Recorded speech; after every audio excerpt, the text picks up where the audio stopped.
4 lines from the bottom. The gum, at the beginning of the line, the gum.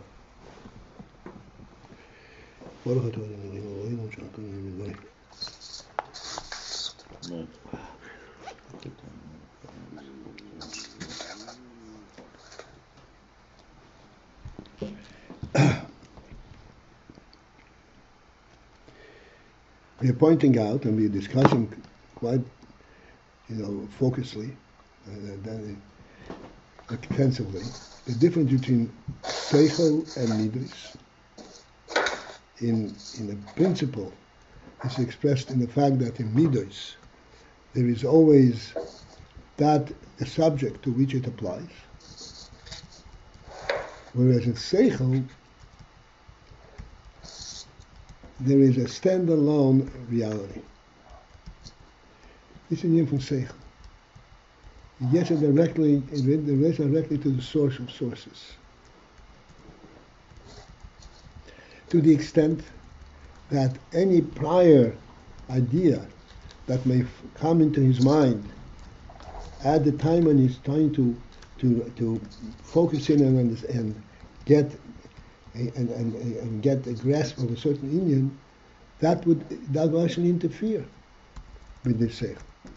It will not be an assist, but it will interfere.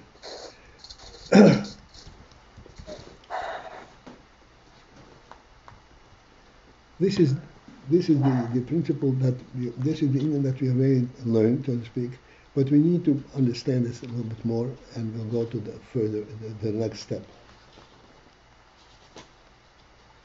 The principle that this exposes is that Sechel is not something that's created within the worldly environment. It is brought down to the worldly environment. But what you're actually exposing and showing is not the worldly environment, is a divine truth. Except that you are translating it and reducing it to the point where it can be also recognized and identified from a worldly perspective.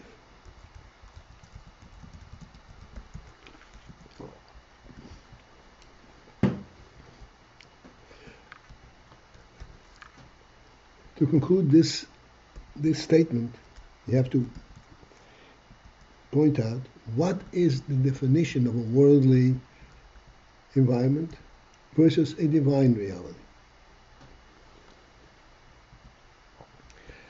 Clearly this is an extremely broad subject, but that's one of some points.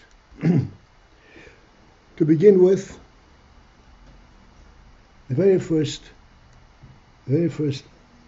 distinctive identity between a worldly reality and a divine reality. It is that the worldly reality has come to be, it was created. The divine reality is a reality in and of itself. In some instances, it is being defined as self-creating. It is not contextual. It is a truth unto itself. I got it. Got it. Like the Rambam expresses it in very simple terms, Motzui Rishon, a first being. First being, there is no such thing in the world, a first being. There's no worldly means by which to relate to that concept. In world, everything is relative to something else. This is a first being. It stands entirely on its own truth. There's nothing supporting it.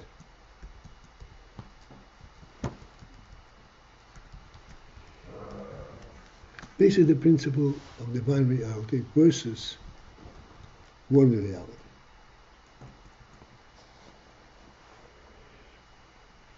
Sechel is rooted in the divine reality. This is an important distinction, an important point. Midot is a reaction to a circumstance. Like we said, if there is no one in need, there's no point of having the quality of mercy.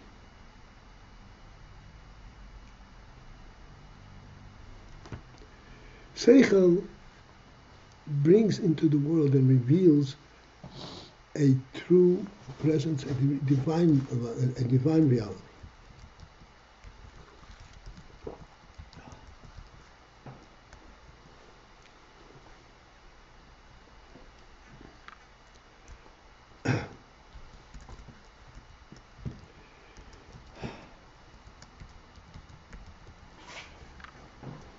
It draws upon and from the divine reality, and then brings it into a world and worldly platform, and begins to understand it at that level. And this is where the principle of keilim comes in. Sechel in its purest state does not need keilim. It focuses in directly to the truth itself. Doesn't need keilim. When do we need keilim? We need keilim, and you have to bring it into the worldly reality. Take a very simple example. When do you need a cup? We need to bring the water into a different realm than when the world initially exists. You have to bring it to the human functional level to drink. You need a cup. The water as it is, so to speak, in the wellspring or even in the lake, does not need a cup.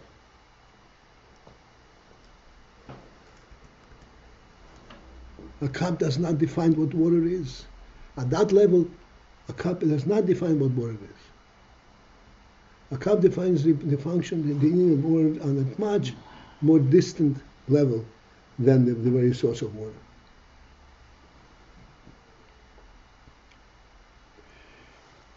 So therefore, what is a keili? A keili is that which enables a higher and a higher element to be grasped and contained in a lower environment.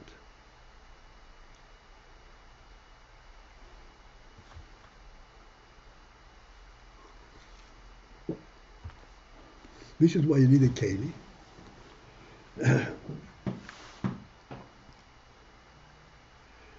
The keili is made of the material or the design, the form that fits into this lower, that's part of the lower environment.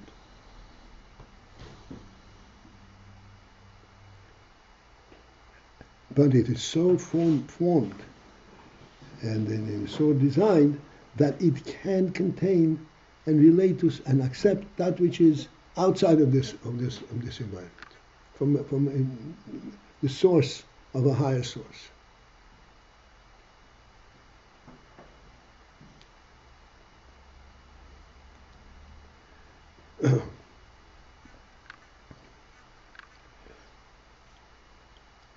Taking the very... To remain on this call, press 1. Okay, let me forget it. Taking the example of drinking water.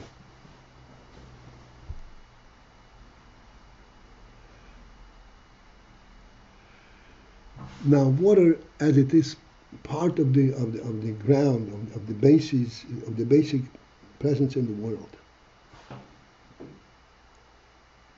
is a physical presence. When this water is identified as being something that feeds a human being and sustains him and provides him with the ability to sustain life and to refresh life, that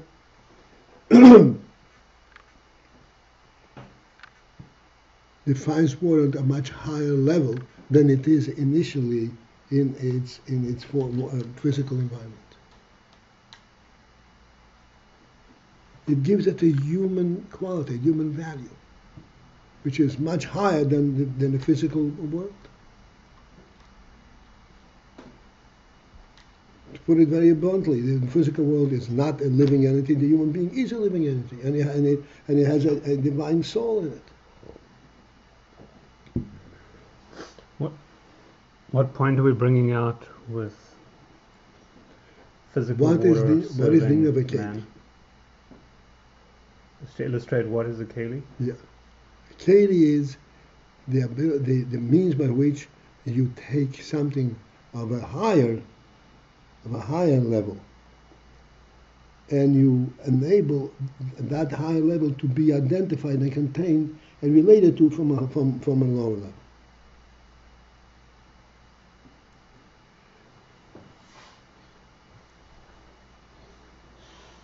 Again, I'm repeating it since you asked. The principle of drinking water is much higher than water in a lake. It's something which has as its task to sustain life, human life. Right. But in our Nimshal, it went in the opposite direction. Went from Sechel down into keilim. Here we're having the keli affecting elevation. No. Keilim doesn't affect it. Keilim is the means by which the Sechel, okay, I understand what you're saying. It's not affecting elevation. It's identifying in the world a potential, a higher potential than is identified initially. Mm-hmm. And in order to understand that, and to also to forestall your dilemma, is we have to understand everything we touch is a divine creation. The reason that water, which is a physical entity, can actually help in sustaining life is because water is created by the Creator for that purpose, among others. Okay. So Sechel is what identifies the higher qualities in the creation itself.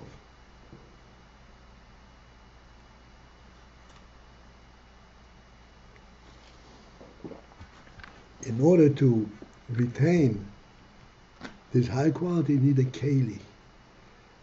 And what is the principle of a keli? A keli is something that is made, so to speak, and formed within the lower environment. You have to hold it. You have to hold on to the water in the physical world. And yet, yes, you're holding out in the physical world, but the keli tells you, I'm not here to hold water.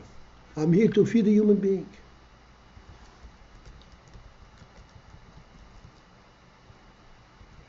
Here, the keli itself is, so to speak, subservient to a higher purpose. This is what klei ha-sechel. Klei ha-sechel is similarly. The sechel identifies and flows from a divine truth in the nefesh. But in order to retain it in the human thought process, and identify with it in the worldly environment, you need a keli made of the lower environment in which you want to bring it to.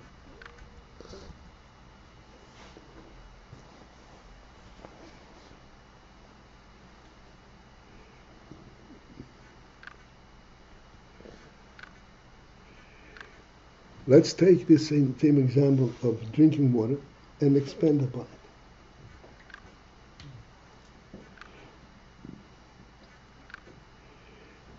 You could interpret drinking water in a purely physical manner. You have to keep, so to speak, the blood flow, and you have to keep moisture, an internal moisture in a human being. This is what keeps him alive. this is not what keeps him alive. Makes the human physicality sensitive and more refined, so that it can contain a neshama. You can't put life in a neshama into a piece of rock.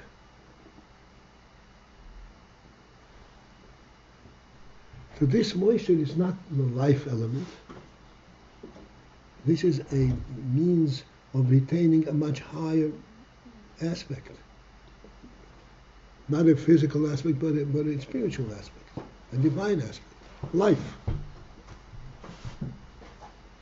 But in order to retain life, you have to have a keilim, retain life in the physical world, you have to have a keilim made of the material of the lower world where you want to retain. However, it must be so made and so presented that it can relate to this higher element to which it's a keilim. This is a keilim. So at its lowest level, at the principal level is, yes, it provides the moisture aspect in the human body.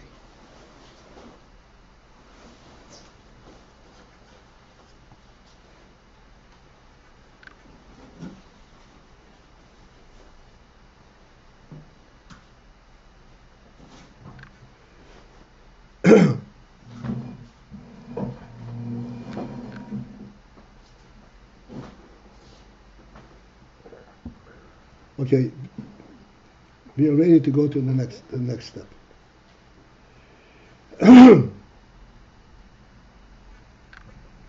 Four lines from the bottom. Now the Sechel needs a keilim. The keilim are totally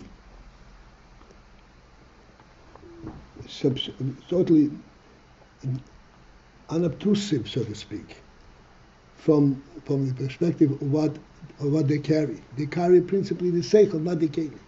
There's no focus on the keilim. The focus is on the Sechel that it carries.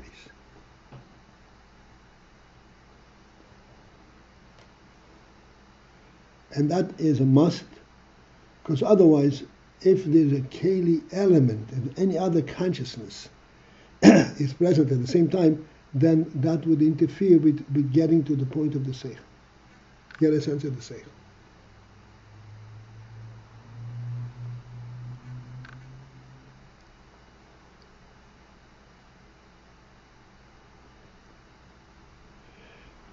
Let's go further on the fourth line. The gam, and also Bigdei lo ve'alei haskol chadosho, in order to come upon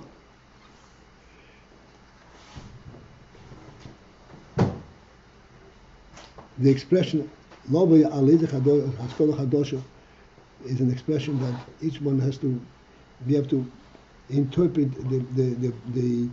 the formulation of that phrase. This is not a proper phrase, so to speak, in terms of human communication. It is a conceptual phrase. Lovi alei chadosh, to come upon, on top of the chadosh, haskol chadosh, which means that the haskol chadosh should suddenly materialize and find a place in your mind. This is Haskol Chadosha. And as we said, Haskol Chadosha must have keilim. The keilim that have been identified thus far did not contain this Haskol Chadosha. Therefore, in order to al Haskol Chadosha, alei Haskol Chadosha, tzorich liyaz ha'aloas klei hasech. There has to be the elevation of Klei HaSechel. This, it says v'gam, and also, this is all part of the overall presentation. that Sechel needs perfect calm within itself. Non-interference from anything else. To the extent that if he wants to come to Haskalah Chadosha, he has to nullify his existing keilim and raise them up to a new level of Sechel, to a Sechel level. The keilim themselves have to now be transformed into a Sechel element. Whereas initially the keilim is a keilim part of the world, part of the place of the Metzias. But if love in Alezich Haskalah Chadosha, to reveal and to come to, in other words, and to be able to accept and recognize a Haskalah Chadosha, a new concept, you have to raise up the keilim. Raise up the keilim. You can no longer understand it from the worldly level experience that you have been accustomed to. You have to go to the source of the Sechel. In order to go to the source of the Sechel, you have to raise your keilim, that the keilim should be able to relate to the source of the keilim, of the Sechel. Normally, the keilim relate to Sechel. But now you're going to the source of the Sechel. You have to raise the keilim to that the keilim should be able to relate to the Sechel as it is in its source.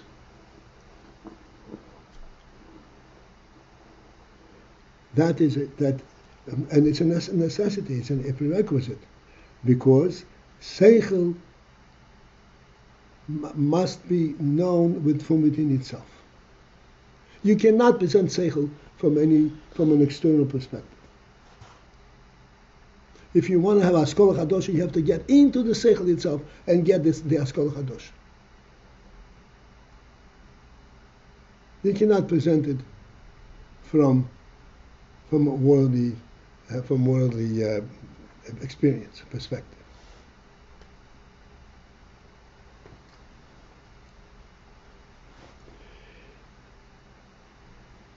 And therefore you have to have laws Kliyat Sechel. You have to raise the Kliyat Sechel, and the Kliyat Sechel now are not in the plain physical realm. They still have to relate to the world, but they see the world from a higher perspective. I thought about this. I have some time. How do we expose this? So I thought that I can use much of what we already experienced.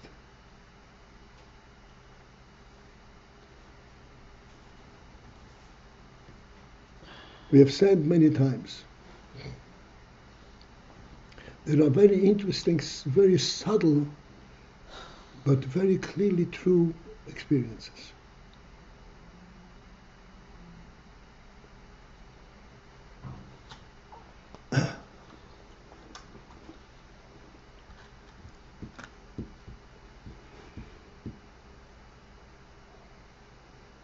We said, for example, that a bed, which is something which allows a person to lie down and rest and give his body a full rest. The full rest is possible only if the bed is in a proper environment, even though the bed is a bed. But the bed has to fit into the place where he's standing. It's a physical bed. He can stand any place. But it needs the environment to give it reality, to give it support. Otherwise, it's lacking a certain final and subtleness of a bed. As we said many times, a person cannot get a full rest if it is not in the right place, even though it's very comfortable.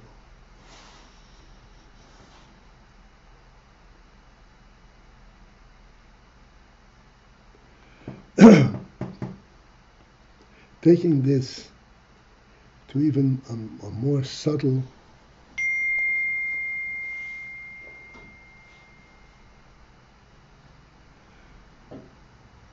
more subtle perspective.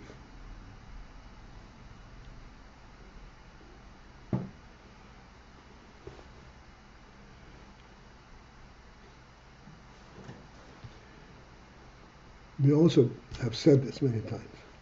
A table consists of a board and four legs. But it does not get the title table unless it is in a proper environment, in a room. Even though it is a physical structure. There has to be something of a greater reality, of a higher sense, for the table to acquire that, for this structure to acquire that title of a table. The title of a table is not a structure.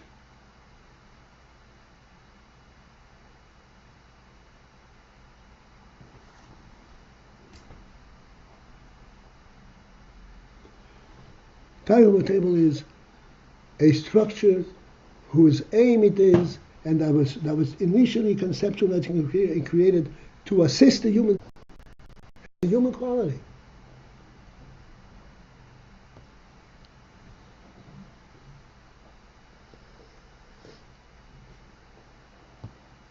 That is its initial concept. It's not something that is being utilized from a worldly resource.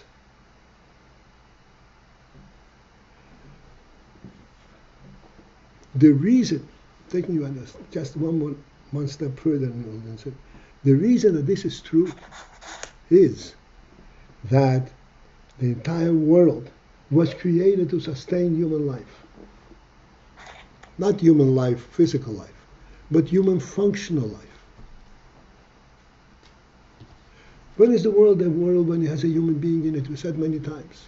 The world without a human being is nothing.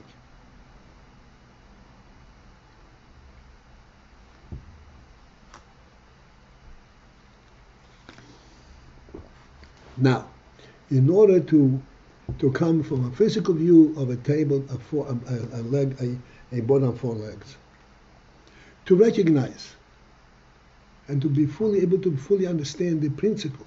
No, this is something this is a human quality, a human element, and it's conceptualized, and it has only the human spirit in it. That's when it becomes a table.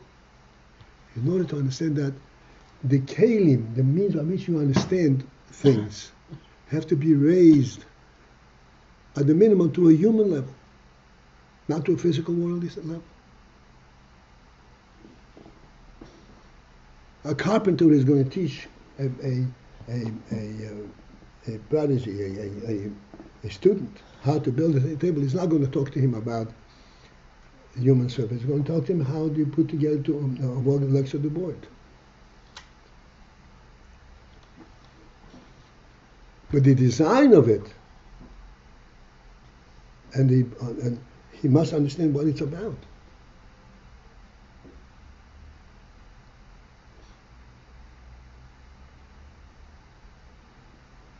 Even to tell him that these four legs have to be of equal height so that the table can stand is still not sufficient. He has to perceive the significance of it. In order to perceive the significance of it, he has to raise his Sechel to the human level.